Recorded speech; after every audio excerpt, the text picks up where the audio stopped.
伫周报后面嘛有今仔日的经文翻着我来读。虽是安尼，恁体贴我的患难，真是真好。为着你人恁也家己知，伫团伙因的起头，我离开马其顿的时，甲我接触的只有恁，别个教会无。因为咧，我伫帖撒罗尼迦的时，恁也一摆搁一摆找人攻击我所欠因。毋是我伫求人送物，多是求果子纳济来记录恁的笑。若是我有遮的物到遐有剩，我已经充足，是要对以巴弗地所受着恁寄来的物，就是芳芳的米，做通食达一即祭物。上帝所欢喜的，故我的上帝要照伊阴光中的富有，伫基督耶稣补偿你一切的欠亏。今仔日我们排湾族的陈牧师会用华语的来讲道，所以我阁用华语来读一摆。腓立比书第4章14到19节。然而，你们和我同受患难，原是美事。腓立比人你们也知道，我初传福音离了马其顿的时候，论到受的事，除了你们以外，并没有别的教会攻击我。就是我在帖撒罗尼迦，你们也1次2次的打发人攻击我的虚用。我并不求什么馈送，所求的就是你们的果子渐渐增多，归在你们的账上。但我样样都有，并且有余。我已经充足，因我从以巴弗提受了你们的馈送，当作极美的香气，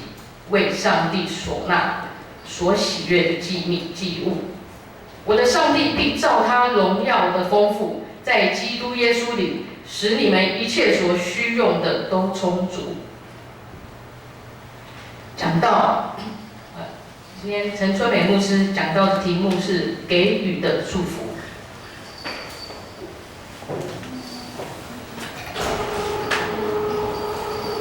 各位兄弟姊妹，大家平安。只能用这一句话跟大家道平安，因为我是原住民排湾族，所以台语我真的是没有办法，所以在这里跟大家说声抱歉。那我们要回应刚刚我们诗歌队他们所唱的非常美丽，非常的好听哈。那我们3个，我还有江牧师跟我的弟弟我们3个，我们要也要用我们的排湾诗歌来回应刚刚我们诗歌队圣歌队所唱的美妙的歌。那我们排湾组唱歌没有演练的哈，我们是马上的，所以没有我们不会有这个预演。刚刚临时因为弟弟他住在台北，所以很久没有唱排湾语，所以刚刚稍微练一下哈。其实我们唱1次我们就够了哈，所以我们排湾组都是没有所谓的练习哈，所以可能等一下唱的不是很整齐的，请你们谅解一下哈。来，这首歌就是说所有信靠相信他的人，今天在主的圣殿里面一起来荣耀赞美颂赞我们的上帝一起来听。我们是清唱的。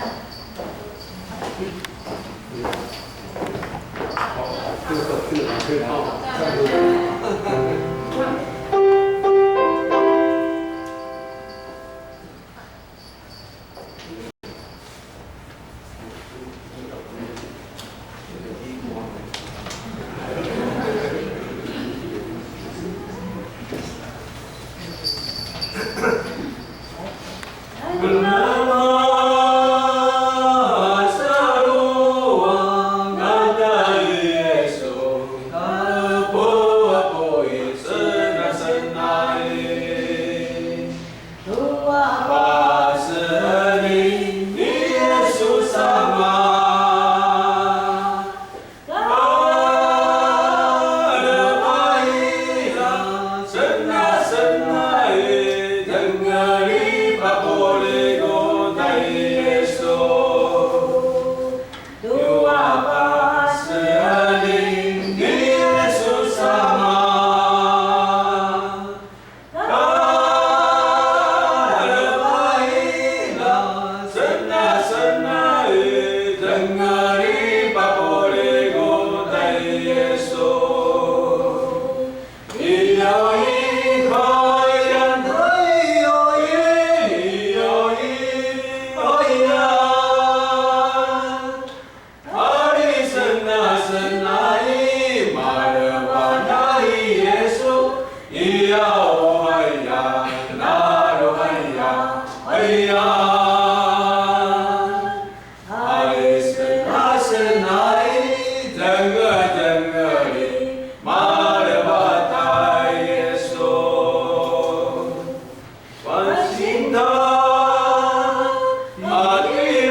黄牧师、林牧师、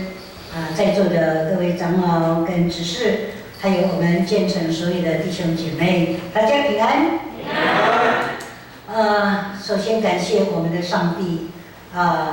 因为上帝的爱跟带领，让我们有机会相聚在神的殿中，一起来敬拜，来荣耀我们的上帝。在这里我首先代表我们龙山教会所有的弟兄姐妹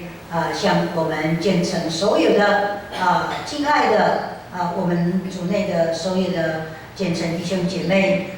致上我们最高的谢意，感谢你们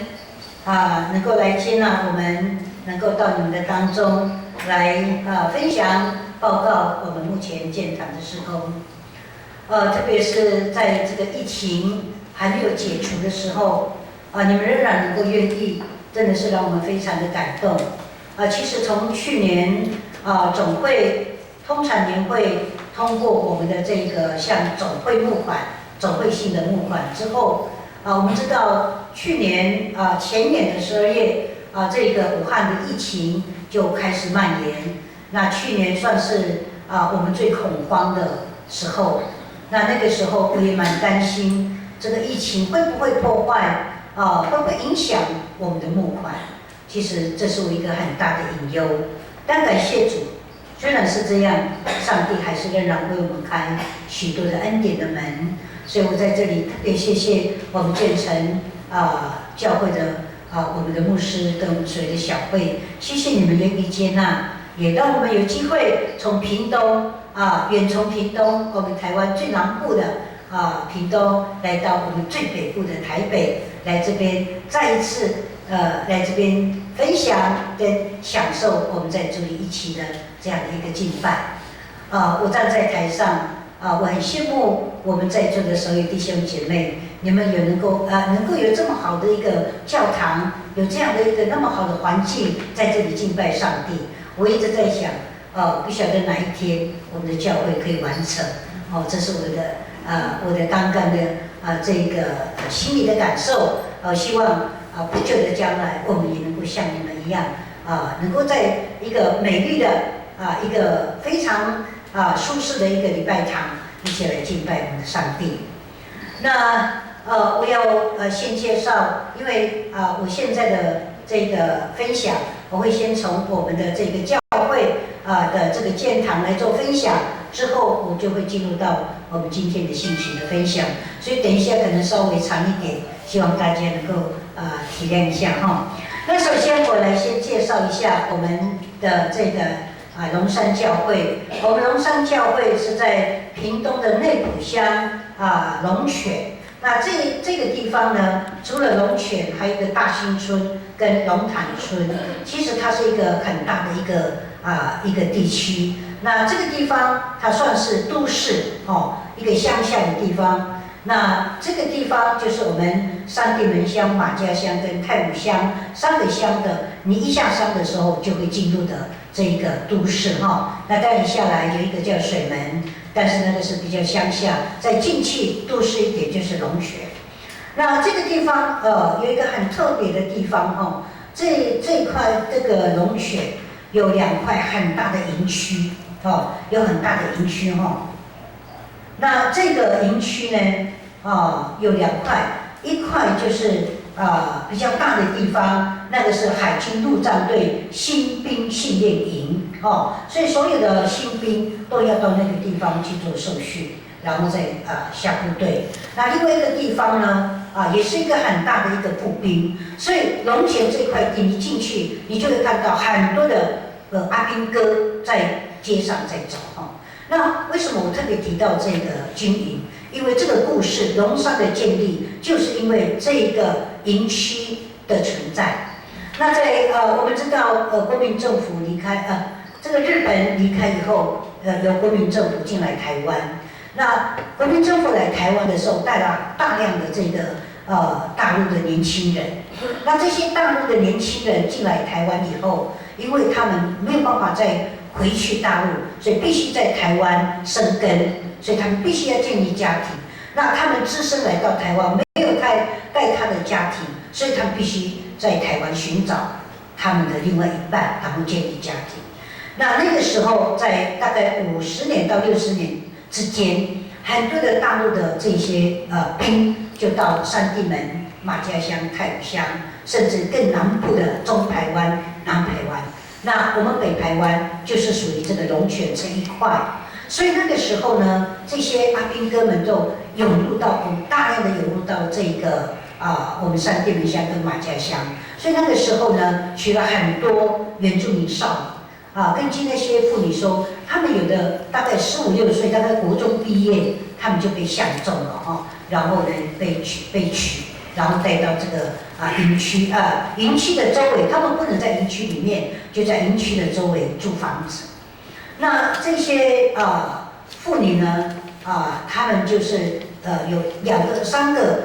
这样的一个方式，先做小组家庭礼拜，之后慢慢的去寻找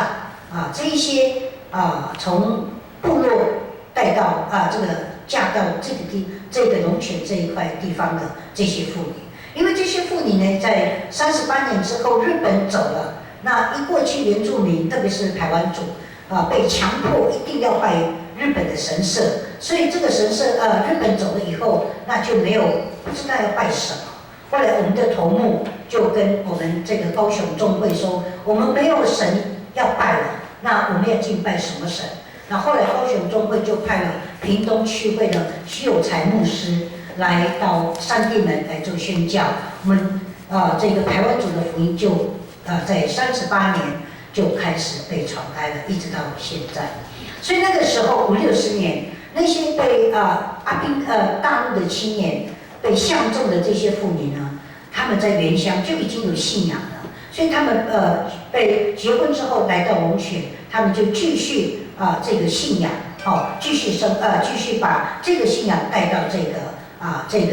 龙泉这个地方，所以2个、3个之后呢，他们就开始寻找，每天就逐步的去寻找这些妇女。之后这些妇女因为在原乡就已经有信仰，所以他们认为说如果我们要回去的话因为要走路嘛，过去50、60年哪有摩托车，连单车都买不起。所以呢，他们必须要徒步走路到这个山上，但是到了山上就已经中午了，可能来不及上午的礼拜，所以呢，认为说啊，我们回不去，那干脆我们就在这里建立这个教会。那在62年的时候，61年1972的时候呢，这个教会因为在这些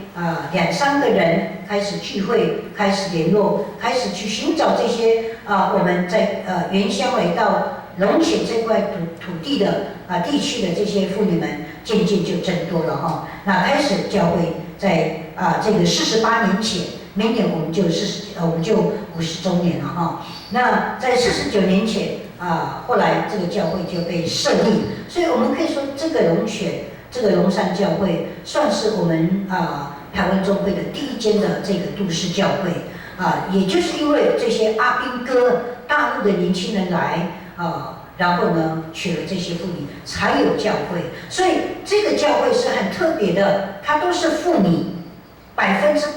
都是妇女哦。那所以一直到目前，这个教会大概99%都是妇女，因为那些大陆的那些我们所谓的老兵啦他们没有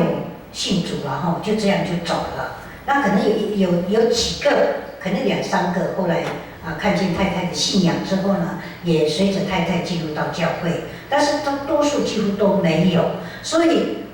几乎龙山教会99%都是妇女所以我称那个教会叫拿俄美教会，因为都是寡妇嘛，老公都死了所以都是寡妇感谢主，去年我们的江牧师就跟我一起合并牧会所以我就变成主任牧师，他就变成关怀牧师我们的林牧师在笑了因为我们的情况很像所以是女牧师当主任那我们的男牧师是随妻牧会了但是其实我们很注重我们的先生在台面上当然我们是主任牧师，但是台面下他是我们的先生，我们的头感谢主。那就是这样，我称那个教会叫这个拿俄美教会。那这个教会呢，在49年被设立了以后，在弟兄姐妹同心合意的这个信仰之下，后来信徒们呢，在大概10年之后呢，弟兄姐妹就自建了这样的一个教会我为什么说它是一个自建的教会？因为这个教会呢没有请这个专业的这个建筑师。那在10年之后呢，因为陆陆续续很多从山上的这些弟兄姐妹，因为为了要让儿女有更好的一个学习环境，所以有的纷纷的从山上到这个龙泉这个地方。那其中有一个长老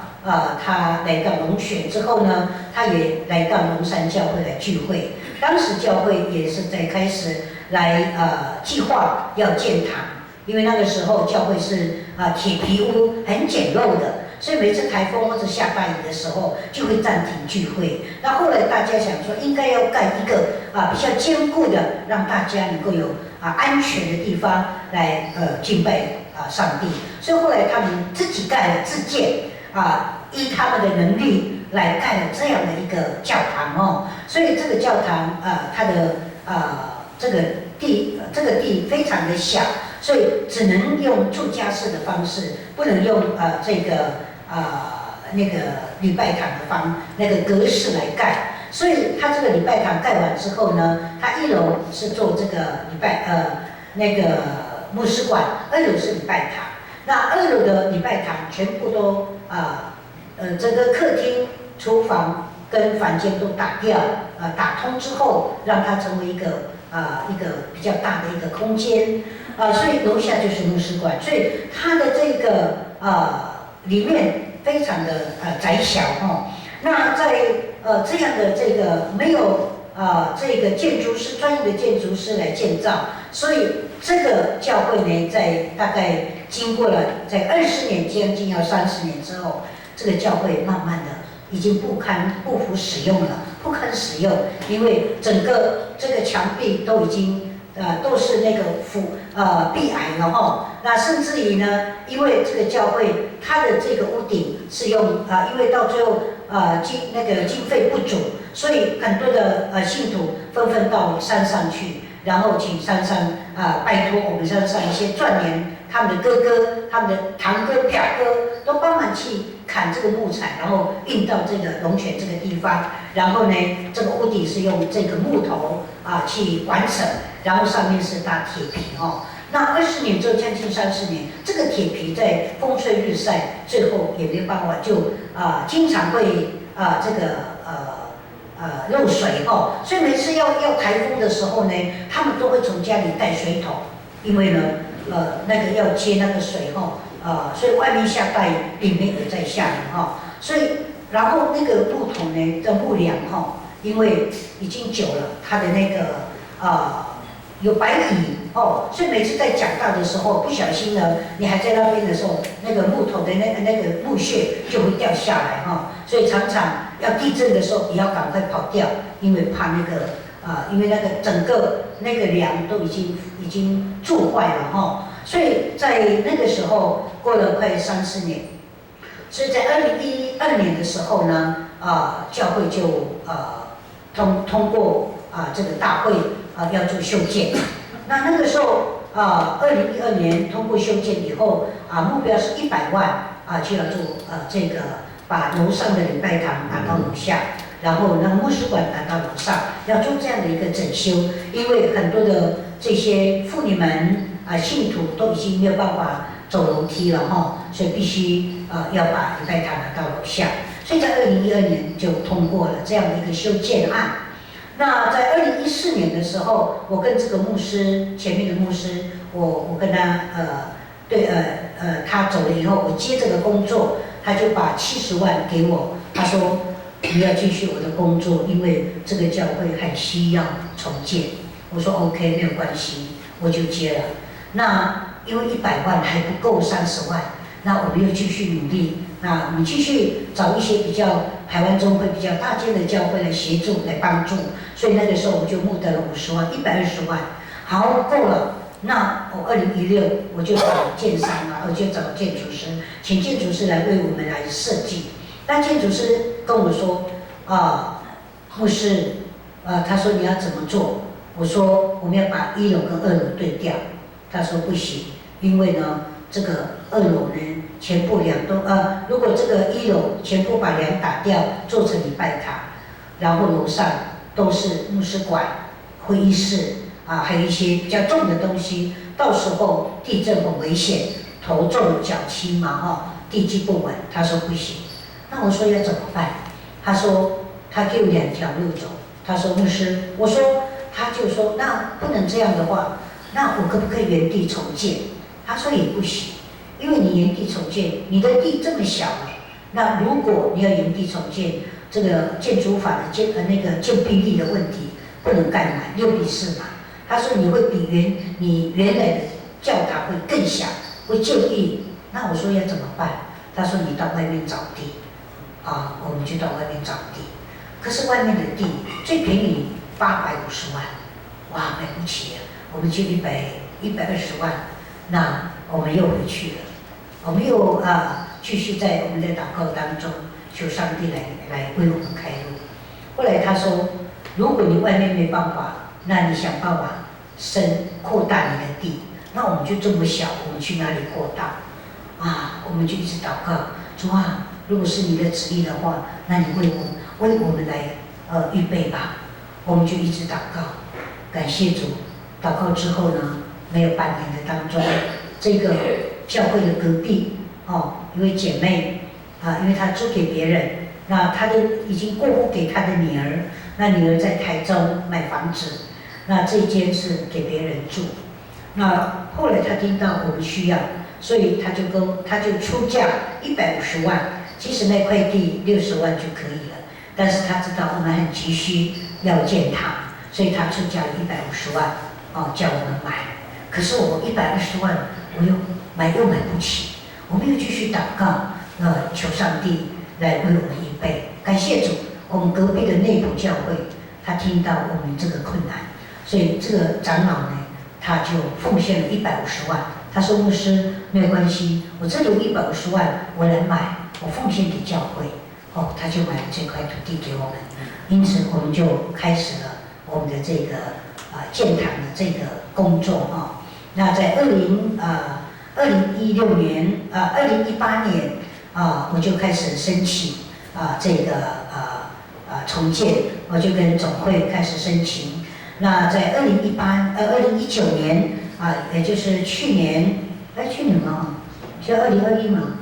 哦，2021，那就是2020哈。我2019我送件到总会去，那隔年总会就这个提案到我们的总会，才通过我们的这个募款。所以我们的这个新的这个礼拜堂就是这个我们现在已经进行到鹰架都已经拿掉了哈。那目前现在在施工我们外面的这个广场的部分OK， 好，那这是我们教堂的这个右侧我特别介绍为什么我要特别介绍这个七星灯因为我们在跟建筑师在商量，我们要用什么作为我们龙山教会的一个记号。因为每到一个教会，我们都会看它的外观，特别记得那个教会的这个特征。那我跟建筑师商量之后，我们用了这个七星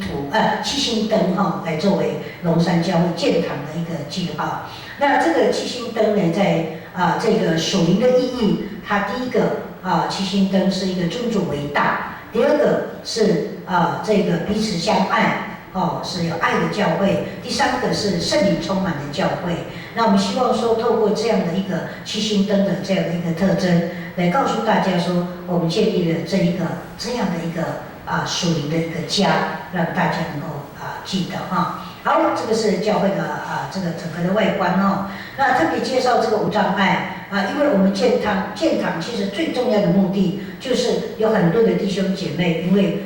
行动不便，年纪大了，没有办法来到教会，所以很多的这些我们的这个弟兄姐妹，他们一直说牧师，我们什么时候可以重建？我们什么时候可以有一个礼拜堂，可以让我们非常的自由，没有任何的阻碍，能够来到教会。所以我说好，一定会的。所以我特别跟建筑师说，我们的无障碍的设施一定要做到是最重要的，因为这就是我们建堂的重建的目的。那这是我们的大门。那我们的这个建筑这礼拜堂有两层，那一楼是牧师馆这是牧师的牧师馆2个房间，一个卫浴，一个客厅那这个是客房。那客房呢除了是客房，还有副堂。这个副堂我们是希望说这个副堂将来呢能够做一个社区宣教的一个空间，因为我们知道现在这个教会不再是只是礼拜的而已希望说我们透过这个多功能的教室能够白天的时候把那些独居老人，因为在龙泉这块这个地区几乎孩子们都在北部、中部，那很多都是一些老人家在家，没有人照顾，所以我们希望说透过这样教会的一个老人关怀白天能够让他们能够进到教会，然后有教会的这个姐妹们能够来服务他们，关心他们也借着这样的机会，也把福音也传给他们。那晚上的时候呢，我们也希望白天能够服务我们的老人家，晚上的时候能够把这些隔代教养的孩子，因为在龙泉这个地方吸毒的非常多那所以很多孩子们都是被老人就是阿公阿嬷带着，那几乎都是弱势的家庭。那我们希望说能够透过教会这样的一个晚上的一个陪读班，让他们有机会能够受到照顾，也能够有机会听到福音，然后慢慢的把他们带到教会来。这是我们建这个教会另外一个很重要的一个副堂的功能好，那再来为什么要特别介绍厕所？大家在教会都会有厕所那为什么特别介绍这个？是因为过去的龙山教会因为面积很小那这个过去的教会它只有一间厕所，就是在我们楼梯间下面。男女共用，就一间，所以每次大家上完厕所的时候，大家都在那边等厕所，大家都在那边跳舞了因为尿急了，所以就一间厕所，然后每次上厕所，男女都很尴尬因为要通过那个一进来就男厕的小便斗，进去在女厕的那个厕所，所以很尴尬，就一间，所以我跟建筑师说，我们希望说，不管是楼上楼下，都能够有男女分开的厕所，让我们的弟兄姐妹可以有很充裕的厕所可以来使用所以好，再来除了我们有无障碍，那我跟那个设计师说我们希望有电梯，他说你们就2楼呢我想他说不需要，可是我说不行，因为我们礼拜堂是设在2楼，所以我们希望说我们的教会一定要做到没有任何的障碍可以让大家能够都进到教会，所以我们就请建筑师帮我们申请了这个6人的这个楼梯。我昨天坐我们的电梯是8人的，那我在想6人那不就更小了吗？不会吗？那盼望能够像你们的这个8人的空间那因为我还不知道它还没有打开，所以我不知道多大的空间它一直关着到现在还没有让我看里面的这个容量，所以我们有这样的一个设施那再来介绍，因为其实我们的面积不是很大如果这样算起来，大概从我大概到这边从那边到这里那我们希望说整个空间都能够利用到，所以我们除了这个会议室里面是会议室，外面这个是办公室，能够利用到的土地我们就有空间，我们就尽量利用。那我就说没有关系，牧师只要有一个桌子2张桌子放在那边就够了然后可以来在那边做这个计划上帝的这个工作，所以我们就是这边靠阳台那个部分，我们就把它做一个预备要做牧师馆不是牧师的这个办公室了好，那这是7楼那这是招待室要进礼拜堂之前，我们做了这样的一个招待室，发放周报啦，还有我们的奉献袋的这个放置那最后我报告我们的这个主堂，那楼上最大的空间当然就是礼拜堂，那这礼拜堂总共可以容纳120个人。那目前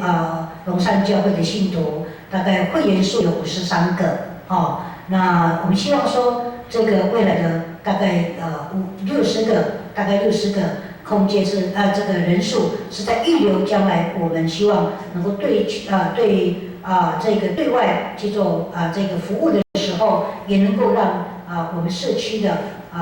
更多的弟兄姐妹也能够进来到我们的教会，所以这就是我们整个目前在建堂的一个整个空间那这个就是我们将来现堂我们完成之后的一个礼拜堂的这个样貌所以大概落成以后，我们预计希望明年2月26号这是我们的预计能够完工，所以我跟姜牧师天天都在那边这个到工地去监工虽然我们什么都不懂，但是我们人站在那里，就让他们有那种压力感，让他们赶快做完所以这个是我们的整个教会的这样现在目前的工程那我们的总工程是1550万，那它的主结构就是1050万，然后我们的装潢跟装潢250万，设备250万，所以我们全部就是1550万。那我们的自筹款是350万那因为还不到一半，因为要跟总会募款必须要自筹款要一半，那后来不够，我们就跟我们的这个当时买地奉献给我们的那个李宽仁长老，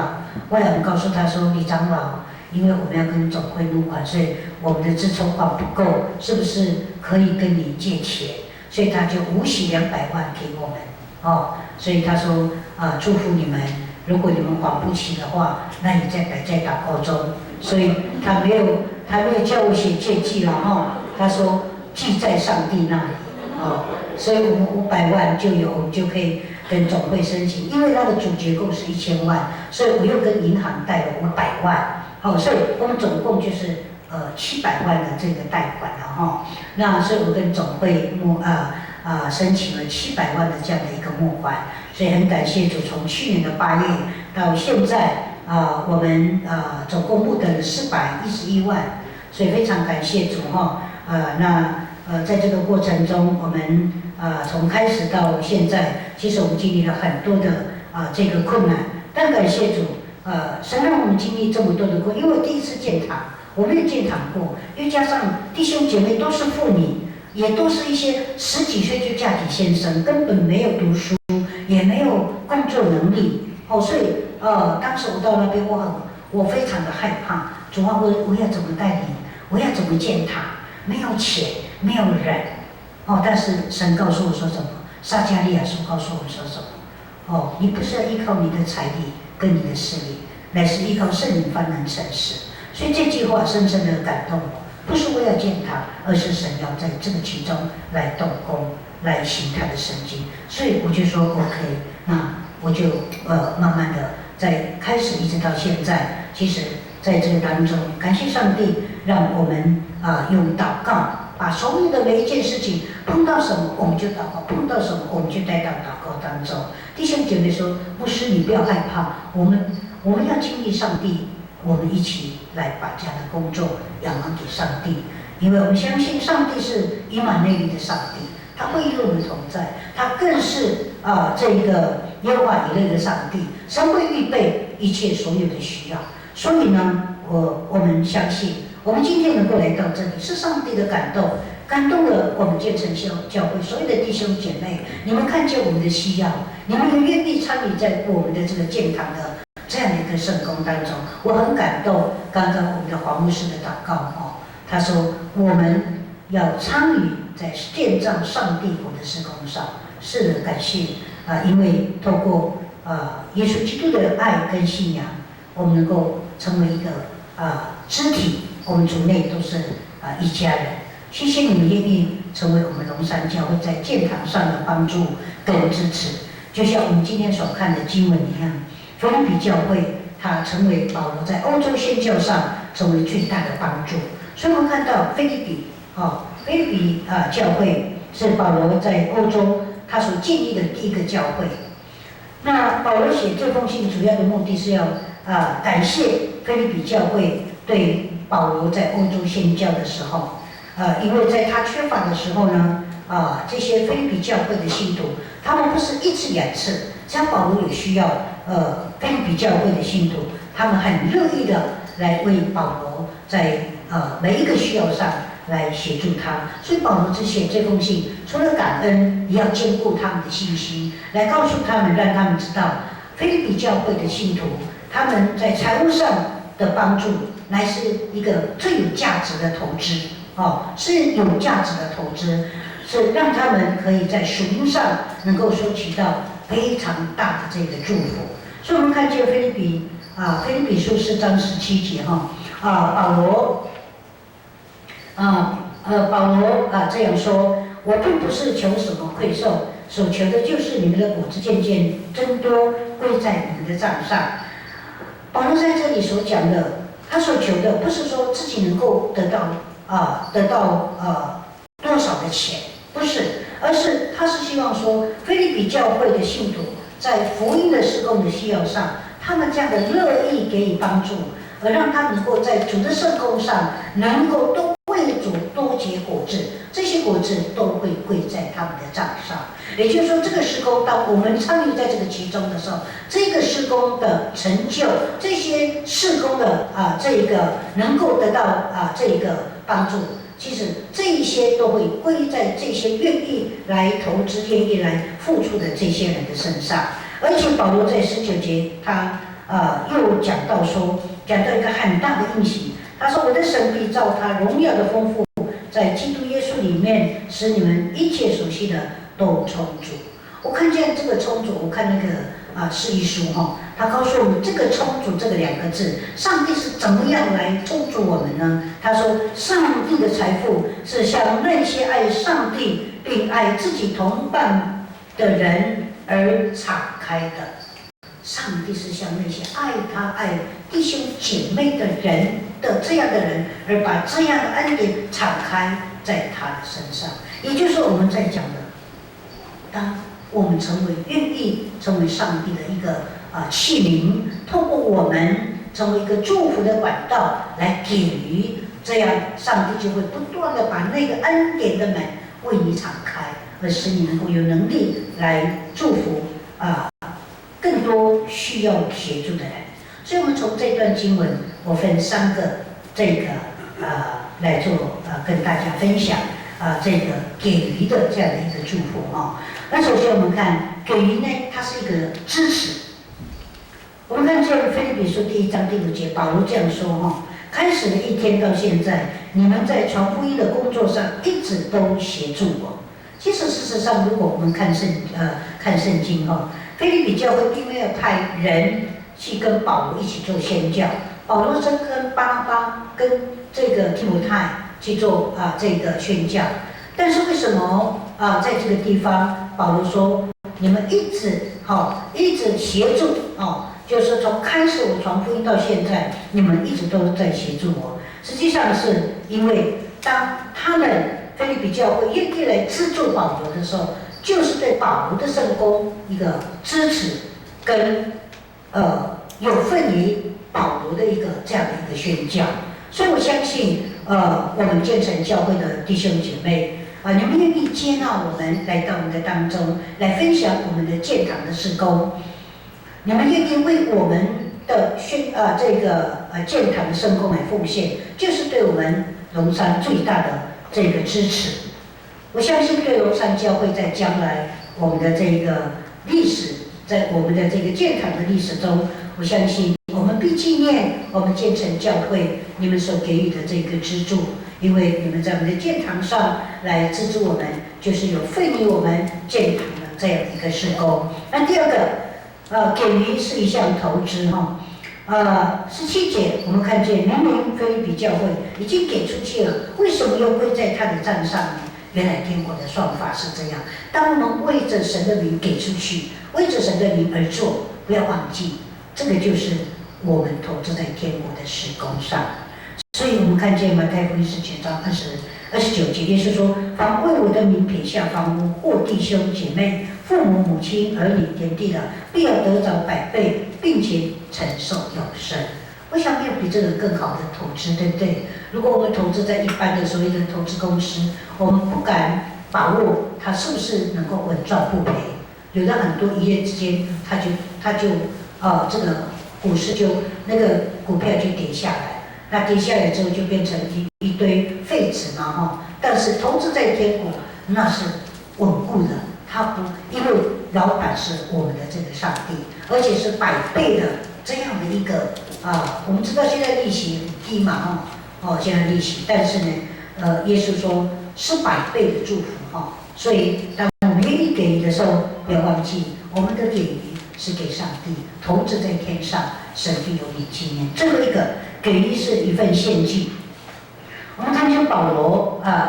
他在18节告诉我们说，他形容腓立比教会的馈送是极美的香气，是神所喜悦的祭物。为什么保罗会如此说呢？为什么保罗很肯定腓立比教会他们这样的一个不断的给予呢？保罗为什么愿意来接受他们的协助？其实保罗他没有接受别的教会的这个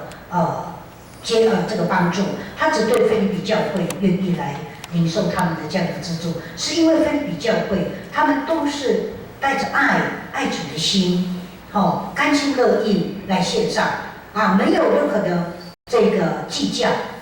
没有认为说我这个保罗在那块地方又不是我的地方又不是我的亲戚，跟我没什么关系跟我没有任何的这个交情，所以我不必那么关心那边。没有，这个菲律比教会，他们是因为爱主的心，他们愿意来甘心乐意的给予，所以很感谢我们教会的弟兄姐妹，谢谢你们，你们没有因为说这个原住民教会这个屏东的这个龙山教会跟我们距离那么远，我们又不认识，他们的建堂能不能建得完，关我们什么事？也许我们有这样，也许有人会有这样的想法。所以呢，我们每次打电话的时候，牧师，抱歉，我们的这个经常会不够，所以你不要来。牧师，现在疫情很重要这个很严重我们没有开放，很多的教会就用这样的一个方式来拒绝我们去。但是感谢主，我们的建成教会，谢谢你们，因为你们爱主的心，你们看见龙山教会的需要，你们愿意来敞开你们的心，敞开大家的这个心门来接待我们，能够来到我们的当中。我相信就如同马太福音25章40节，耶稣说：“我实在告诉你们，这些是你们坐在这弟兄中最小的身上，就是坐在我身上。”我相信我们建成教会所有的弟兄姐妹，你们今天为龙山教会所做的一切，不管是奉献也好或者是为我们做我们的建堂的代祷也好，我相信你们今天如此做，你们都是为耶稣而做，是因为有一颗爱主的心，你们愿意如此做，也愿意用你们的信心，因为照理来讲，这样在疫情的当中，很多教会不愿意来让我们进到教会，但是因为你们凭着信心你们愿意用爱来接待我们，并且你们愿意来牺牲、来奉献、来协助龙山教会的建堂。我相信你们这样的给予，就如同保罗对腓立比教会所说的，是香气的，是神所喜悦的这样的一个香气，是神所喜悦的这样的祭物。所以我们看见第二季也说感恩祭的馨香之祭要达到上帝那里，上帝就要祝福。我相信今天在这个地方，我们一起在这里来领受上帝是说给我们这样的一个呼召。我相信当我们愿意来敞开我们的手，来给予这样的付出跟协助，我相信龙山教会很快就能够来完成上帝所托付给我们的这个建堂的事工。也要再一次感谢我们所有建成教会，谢谢你们能够愿意来一起参与龙山教会的这个建造。那最后呢，愿上帝祝福大家就如同保罗在19节说的：“我的上帝必照他荣耀的丰富在基督耶稣里面，使你们一切所需的都充足。”我相信这个充足不是只有金钱，包括我们所有的一切，我们的工作、我们的家庭、我们所有的一切，都要在神那里被上帝所这个满足。那最后呢，我还是要介绍，我不只是我今天来，我们从屏东带了非常好的咖啡这个咖啡也是为了协助教会的这个建堂这个咖啡呢是种在海拔800到1000公尺的海拔，在德伦，也就是我们所谓的大武山这块地。那这个地方因为它日夜温差很大所以种植的咖啡是非常的好它的豆子。那这个豆子呢有分3种，那一种呢就是所谓的日晒豆。这个日晒豆呢，它是没有去皮，它就直接晒那在晒的当中，它里面的这个胶质就会渗透到豆子里面，所以它煮起来这个咖啡很香很甜这叫日晒豆。那另外一个豆叫做蜜处理，这个蜜处理呢，它是这个豆摘下来以后呢，它是去皮，但是皮的下面有一些黏黏的，它不拿掉，直接晒，让它那个黏液也渗透到豆子里面所以呢，它是比日晒豆就会比较酸一点酸跟甜的中间。那有一个叫做水洗豆，但是我没有带这个豆子那水洗豆呢，它是去皮之后也把黏液拿掉，然后你洗一洗，洗完之后再晒干这个叫做水洗豆，它是比较酸。